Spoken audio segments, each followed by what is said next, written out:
손영미의 영혼을 깨우는 클래식. 오늘은 소설, 드라마 전공의 작가로서 우리 가곡을 소개하고 계시는 손영미 작가님을 모셨습니다. 자, 손영미의 영혼을 깨우는 클래식. 어떤 내용인가요? 네, 반갑습니다, 여러분. 저는 극작가 손영미입니다. 제가 영혼을 깨우는 클래식 필진으로 약 2년간 집필하고 있는데요. 이곳은 그 영혼을 깨우는 클래식이라고 해서 백규선 씨가 예술학 박사님이세요. 전 SK 그 전무로 일하고 계시다가 지금 나오셔서 이탈리아에서 예술학 박사를 받으셨어요. 그래서 영혼을 깨우는 클래식 밴드를 리더로 계시는데 그곳에서 저를 초청을 하셔서 우리 가곡에 대해서 연주를 해달라는 부탁을 받았어요. 그래서 왜 제가 할 수 있다고 생각하시냐 그러니까 그동안에 소설과 또 우리 소리극을 하시지 않았냐. 그래서 좋다. 그럼 저한테 꼭 맞는 연재가 될 수 있겠다 싶어서 썼는데요. 약 2년간 지금 집필하고 있는데 이곳은 약 13,000명의 독자가 있어요. 근데 각자의 음악을 하시는 분이고 또 연주가도 계시고 또 일반 독자 중에서 음악교사분도 많이 계시는데 거의 음악 매니아 분들이 많이 계세요. 그래서 매주 제가 화요일을 1년 반 동안 쓰다가 지금은 월요일에 우리 가곡 이야기로 만나고 있습니다. 다양한 그 애호청이 있고 또 주로 이제 우리 손 작가님이 맡은 것은 가곡인데 네. 저도 그걸 읽어보면서 매우 섬세하고 네. 격조가 있고 또 글 하나하나에 정성이 깃든 아주 좋은 그런 것인데 어떤 작곡가와 작품들을 지금까지 소개해 오셨나요? 우리 현대예술 가곡에 대가분들이 많이 계세요. 그리고 현대 그 젊은 작곡가들이 많이 계시는데 우리의 시가 노래가 되는 예술 가곡이죠. 그 중에 타켓 선생님도 계시고 이화여대 경영학 교수님이신 김효근 교수님도 계시고 여러분들이 너무나 잘 알고 있는 시간의 기대와 작곡자 최진 선생님도 계시고 또 뭐 더 오래 사랑하기 위해 박대웅 작곡가님도 계시고 또 많은 분들이 계세요. 그 안에는 대중 어떤 가요풍의 그 발라드풍의 가곡도 작사하신 이원표 선생님도 계시고 또 더구나 우리 가곡에 대항이로까지 불러주시는 성악가 송혜창 선생님이 주로 많은 곡들을 아우르고 계시는데요. 우리 시가 아름다운 우리 시가 노래가 될 수 있다는 그런 요소가 대중들에게 많은 정서적으로 위안을 주고 있습니다. 평론가 입장에서도 가곡을 선정을 하고 선택하는 게 매우 어려운데 본인은 언제부터 가곡을 좀 이해하셨고 또 이렇게 직접적으로 여러 가지 그 객관성을 부여해서 작품들을 선정하는지 그 과정이 궁금하군요. 아마 우리 가곡을 좋아했던 건 아마 어렸을 때부터였을 거예요. 저희 아버지가 그 창가를 되게 좋아하셨어요.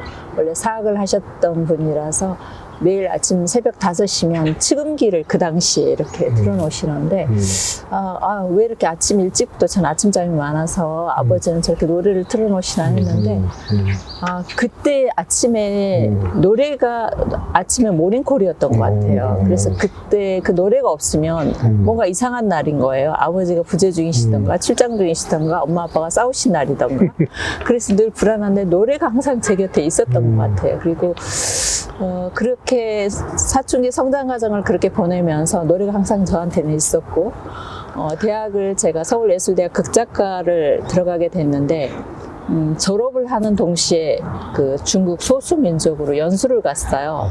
근데 이제 그 소수민족으로 갔는데 신화와 설화를 개발하는 과정이 연수가 1년 6개월이었는데 북경대학에서 또 연수를 받으면서요.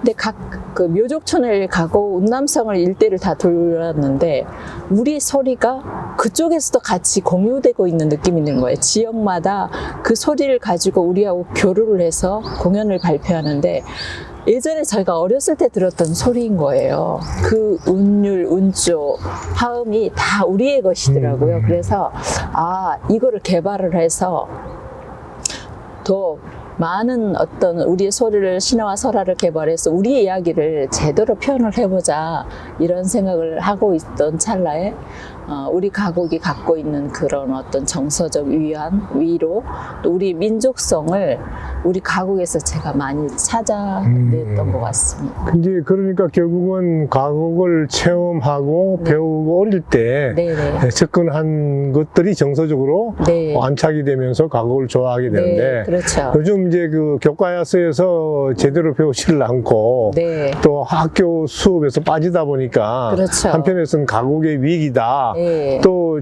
요즘 중고등학생들은 가곡이라는 네. 그 자체를 모른다 이런 위기감이 많이 있잖아요. 맞아요. 국영수 위주다 보니까 입시 위주 교육이죠. 근데 우리 시가 없는 세상은 정말 정서적으로 너무 메마른, 그러니까 생수가 우리 집에 가면 어렸을 때 우물의 물을 가장 먼저 마시게 되잖아요. 목이 마르면. 근데 이 목마름에 정수가 없는 것 같아요. 이 시대의 젊은 층들은 생수가 없다고 봐야 돼서. 근데 그 목마름을 채워줄 수 있는 게 시와 음악이고, 어떻게 보면 문학의 거대한 테두리에서 보면 한 나무 안에 핵이 중앙에 핵이 시거든요.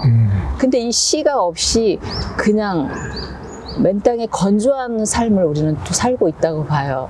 특히나 우리는 자본을 모으고, 그러니까 동물과 다르게 우리는 그 생각을 하고 사유를 하고 사는 사람들인데, 언어로 일상생활을 언어로 모든 생활을 하는데, 돈을 모으는데 그 사람들은 많은 투자를 하고 연구를 하고 노력을 하지만 우리 언어에 대한 연구가 없는 것 같아요. 이게 가장 치명적인 것 같아요. 그래서 왜 우리 언어를 이렇게 무시하나 이렇게 생각을 해보니까 정서적인 위안을 줄 수 있는 것들이 없고 경쟁 사회만 부추기는 사회다 보니까 오는 그 딜레마인 것 같아요.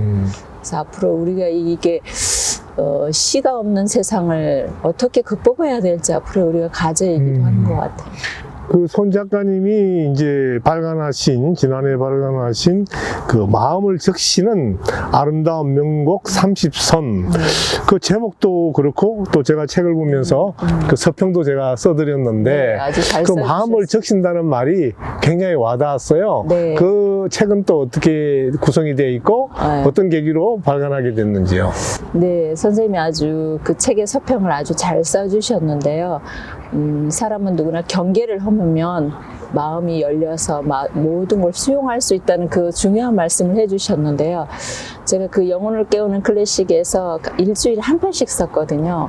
그래서 정말 지면이 너무 모자라서 균형감을 어느 정도 갖고 좀 많은 좋은 어떤 그 작곡자나 작사가들의 어떤 에피소드를 직접 인터뷰를 해서 쓰면서 지면이 너무 모자라서 어느 정도 균형감을 찾아야 되기 때문에 그냥 엑기스만 내보내 드렸는데요. 여기서 제가 그 한 주에 한 편씩 쓴 거를 모았어요. 모으다 보니까 모아서 또 100여 편이 됐는데 그 가곡들이 거기에서 30편을 골랐어요. 골라서 가장 귀의 선율에 익숙하고 대중들의 어떤 입과 귀와 또 대중들이 가장 반응이 좋았던, 그러니까 클릭수가 1000회 이상 된 곡들만 선생님의 목련이어도 아마 선정이 됐죠. 다른 이제 것과 달리 이 밴드에 들어가 보면 네. 그 댓글을 붙인 분들의 그 감상 표현이라 그럴까? 네. 그 반응이 또 아주 그 수준 있는 분들이 모였구나 해서 네. 하는데 거기 서로 간에 그 댓글을 보면서도 서로 간에 네. 감정적 공유라든지 네. 그런 좋은 작품에 대한 것들이 네. 충분히 표현되는 것 같은데요. 네. 그 인상에 남는 댓글 같은 게 있으면 좀 소개를 해주세요. 저는 사실은 음악가, 전문 음악가는 아니잖아요. 근데 그 안에는 음악가, 지휘자, 성악가 분들이 많이 계시는데, 성악가나 연주가 분들이 저한테 너무 감사해요. 다고 말씀을 하셔요. 그리고 일반 이제 아마추어 성악가들이 성악에 입문해서 기초과정을 공부하는데 어떤 해설이나 가이드라인이 없는데 그 가이드북을 해줘서 너무 감사하다고. 저도 많이 배우는 게 연주가 분들은 실제로 음악을 피아니스트도 있지만 연주를 하면서 이 화성이 안 맞고 이 가사가 이 선율에 안 붙어서 자기도 연주하면서 덜거덕거리는 부분을 어떻게 시적으로 표현해서 이 부분은 이렇게 해설을 해주니까 오히려 자기는 거기에서 융화가 된다고 그런 말씀을 하시더라고요. 그 연주가들이 꼭 연주로서 작곡 곡으로서의 그 음악적 이론에 접근하는 게 아니라 시를 이해하면서 해설을 통해서 자기 연주를 또 새로운 해석을 하더라고요. 제2의 창조가 되는 거죠. 서로가 윈윈할 수 있는 그런 장이 마련된 거죠.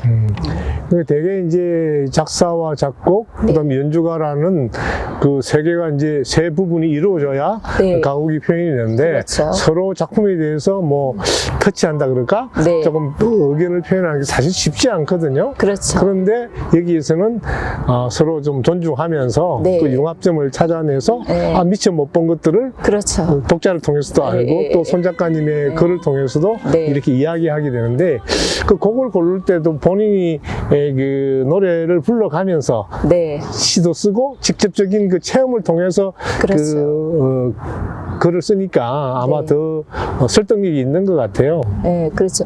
일단 한 곡이 나오면 우리나라 언어는 참 어렵잖아요. 자음과 모음으로 특히 외국인들이 가장 습득하기 어려운 언어라고 하는데 제가 작곡자들하고 작사가들의 이제 좋은 작시가 좋은 작곡을 만들고 좋은 곡이 좋은 연주자를 만나는 것 같아요.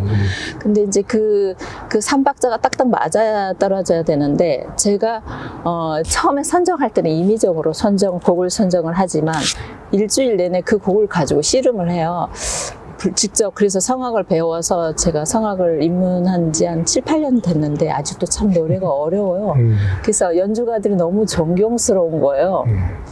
어떤 악보 이해돼야 되고 가사 이해도 해야 되지만 그 선율에 맞춰서 발성 호흡도 배워야 되잖아요. 그래야 그 작곡자가 원하는 방향, 그 가사가 주는 뉘앙스, 주제의식을 이제 이렇게 표현을 해야 되는데 그래서 일주일에 한 번씩 저도 그 곡이 말을 걸 때까지 기다리면서 노래를 듣고 또 같이 불러보고 같이 피부로 그러니까 모든 언어는 그런 것 같아요. 내 몸으로 체득하지 않은 거는 내게 될 수 없는 것 같아요. 그래서 일주일에 한 곡씩 제가 그 곡이 노래가 말을 걸 때까지 기다리거든요. 그래서 결국 월요일 아침 새벽 6시에 그 원고를 써줘야 되는데 A4 용지 2장 가까이 되는 그 분량이 좀 쉬웠고 이렇게 가벼워 보이지만 사실 되게 저한테는 큰 작업이고 소중한 시간인 것 같아요. 자, 이 부분은 작곡을 하는 작곡가도 또 작사를 하는 작사가도 네. 특히 또 성악을 하는 분들이 우리 말이니까 우리가 그냥 부르면 된다. 네. 그래서 조금 소홀하게 전달되는 부분이 많이 있잖아요. 네, 그렇죠. 그 부분이 가장 우리 가곡에서 안타까운 것 같아요. 자, 그러면 이런 좋은 그 역할을 하는 그 손영리의 영혼을 깨운 클래식의 밴드에 네. 또 어떻게 하면 작곡가들이 이 작품을 올릴 수 있는지 또 어떤 그 식으로 이렇게 문호가 개방되어 있는지 좀 알려주세요. 이 영혼을 깨우는 클래식은 누구나에게 다 개방이 돼 있어요. 그리고 5명의 필진들이 다 무료로 봉사를 하고 있거든요. 그리고 여기는 이제 오페라, 뮤지컬, 클래식, 뭐 영화음악, 또 발레 이렇게 무용극 이렇게 다 오픈이 돼 있어요. 13,000명 정도 되는데 저는 작곡자고 이제 뭐 작시가들한테 좀 한 가지 안타까운 게 어떤 거냐면 이렇게 아까 선생님 말씀대로 모든 경계가 열리면 다 허물면 다 하나의 문화를 이룰 수 있고 더 발전되고 성숙한 어차피 예술은 완주를 향해 가야 되잖아요. 완성이 있는 건 아니니까. 근데 언어에 대한 애착이 좀 많았으면 좋겠어요. 우리 언어에. 결국은 많은 재산을 가진 사람이 승부하는 세대가 아니라 특히 예술은 언어의 총량 법칙으로 해서 언어로 승부하는 것 같아요. 근데 이 언어가 우리의 생각과 사유를 제라드 다이아몬드는 10개국의 언어를 다 습득할 수 있고 그 10개국의 언어를 습득하면 10개국의 언어를 소화할 수 있다는 건데 우리가 그런 욕심을 좀 더 많이 부렸으면 좋겠어요. 그리고 특히 작곡자가 작곡을 해서 일필휘지로 다 완성된 작품을 낼 수는 없잖아요. 다 소통하고 또 편곡과 스트리밍을 통해서 또 연주자하고 끊임없는 토론을 통해서 그 곡의 완성을 향해 달려가야 된다고 생각이 들거든요. 근데 그거를 내 영역의 범주이기 때문에 그걸 손대지 마. 저작권의 위배이기 때문에 편곡하지 마. 이런 그런 사고방식을 조금 내려놓고 연주자는 연주자의 자기 걸로 만들기 위한 최소한의 최고의 노력을 해야 된다고 생각하고 최고의 연주를 하기 위해서 또 시를 쓰는 사람들은 그 선율에 맞게끔 쓸 수 있게끔 과안이 뭐 은이 뭐 우리는 조사나 뭐 어떤 접속사 이런 것들이 너무 노래 부르기 어려워요 사실은. 저도 이거를 한 곡을 습득하기 위해서 100번에서 500번 가까이 불러야지 그때 이해가 되는 거고 선율을 따라갈 수 있더라고요. 그러면 얼마나 연주가들이 피난을 노력을 해야 되나, 그 노력을 해야 되는 요구 조건을 넘어서 서로가 오픈된 광장 문화를 갖추고 서로의 영역의 침범이 문제가 아니라 더 발전하기 위한 어떤 부진한 노력이 있어야 될 것 같아요.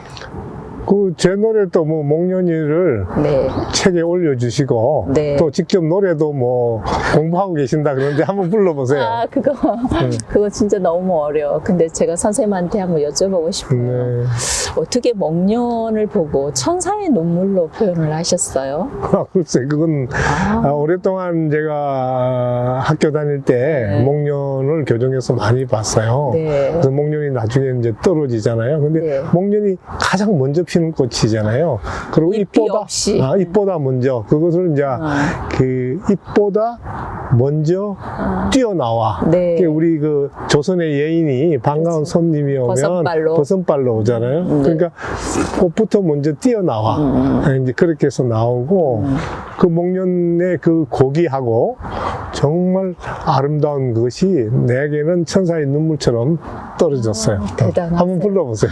아, 그 곡은 참 제가 그 민남일 씨가 작곡한 곡이죠. 작곡도 좋지만 곡이 정말 너무 어려운데 가사가 너무 고귀하고 품격도 있고 정말 그 한국의 여인상 특히 그 유경수 여사님이 좋아하는 목련이라고 해요. 목련꽃이라고 해요. 근데 제가 좋아해서 4월 한 달을 선생님 곡으로 정말 많이 이완을 받았어요. 근데 부르기에는 제가 좀 호흡이 좀 짧아서 한 소절만. 누구를 그토록 사랑했기에 가지마다 가슴 부푼 꿈이련가 하늘로 오르다 멈춘 힘의 고운 손길 꽃부터 튀어나와 봄을 맞는 목련이여 아름다워라 천사의 눈물이여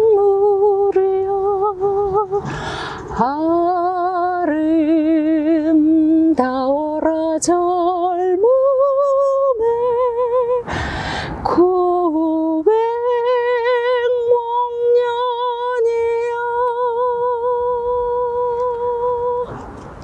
목련이여. 네, 아, 죄송합니다. 네, 이렇게 확실히 본인이 체험적으로 노래를 부르고 또 시도 쓰고 사유하면서 이렇게 하니까 우리 가곡이 정말 세상에서 가장 좋은 것인데 네. 이번에 이제 그런 책을 통해서 또 내 영혼을 깨우는 그런 클래식 밴드를 통해서 많이 알려지기를 바랍니다.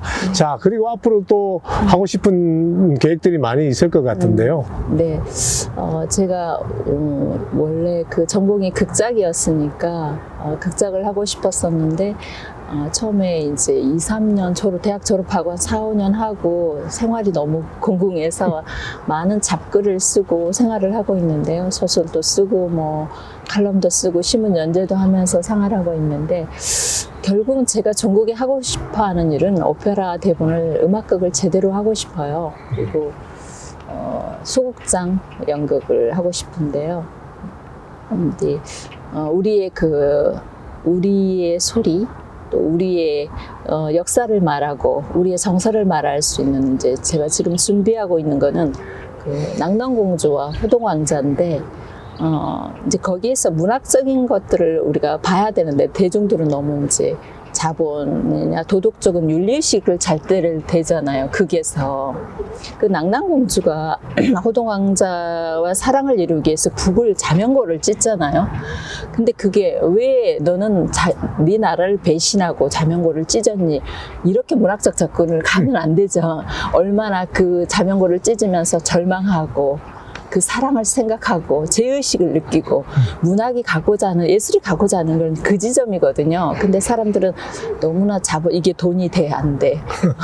뭐 이런 걸로만 따지니까 우리가 예술이 가야 할 길이 뭔가라는 고민을 참 많이 하게 되잖아요. 그래서 그런 우리 그 고구려 사회에 있었던 어떤 그 호동왕자와 낙랑공주 이야기, 또 그 다음에 그 우리나라의 대표 소설로 최초로 단편소설이 한글로 된 단편소설이 김승옥의 무진기행이 있잖아요. 이걸 어떻게 하면 우리의 어떤 오페라로 소극장 오페라로 정말 아름다운 소설 같은 우리의 이야기들을 우리의 정서에 맞는 것들을 표현할 수 있을까. 그 산업화 시대에 셀레리맨이 갖고 있는 고뇌, 그 사랑과 일상과 비일상에서 오는 그 딜레마, 그 셀러리맨의 딜레마가 가정을 지켜야 될 것인가, 사회를 지켜야 될 것인가, 내 사랑을 지켜야 될 것인가에 대한 고민과 절망, 그 이 시대가 말하는 것들이 바로 우리가 표현해 줄 수 있는 것들이 우리의 오페라를 만들 수 있는 소스가 참 많거든요. 손 작가님의 전체적인 대화 이야기를 들으니까 결국은 제가 하고 있는 K 클래식과 K 오페라와 직결되는 것 같은데요. 그렇죠. 상고사를 보면 네. 우리가 지구의 네. 반 이상을 이미 500천 년 전에 그렇죠. 우리 그 조상들이 다 멕시코고 알래스카고 또 중앙아시아 네. 다 이미 갔던 그런 네, 문화유산이 있는 것을 보면서 이제 바야흐로 우리 민족이 우리나라가 네. 전 세계에 뉴노멀을 제시하는 때가 아닌가 생각합니다. 네. 마지막으로 네. 우리 독자들에게 한 말씀 해주시죠. 네, 우리는 동물과 다르게 물질에 치우치는 그런 삶이 아니라 우리는 생각하고 사유할 수 있잖아요. 그래서 보다 더 우리의 언어에 확장하고 우리의 언어로서 승부할 수 있는 것들을 많이 고민하고 또 침묵이 무엇인지, 왜 사색이 필요한지, 이 시대에 왜 고요한 시간이 필요한지, 누군가 말대로 이 팬데믹 시대는 금방 갈 거예요. 이게 우리 예방주사에 맞는 시간이라고 생각하면 될 것 같아요. 그러니까 보다 우리 언어에 대해서 더 소중히 생각하고, 특히 창작하시는 분들이 그 언어에 많은 총량의 여유를 갖고 독서를 더 많이 했으면 좋겠어요. 독서가 갖고 있는 힘이 우리 어떤 예술을, 문화를 살릴 수 있는 힘이라고 생각합니다.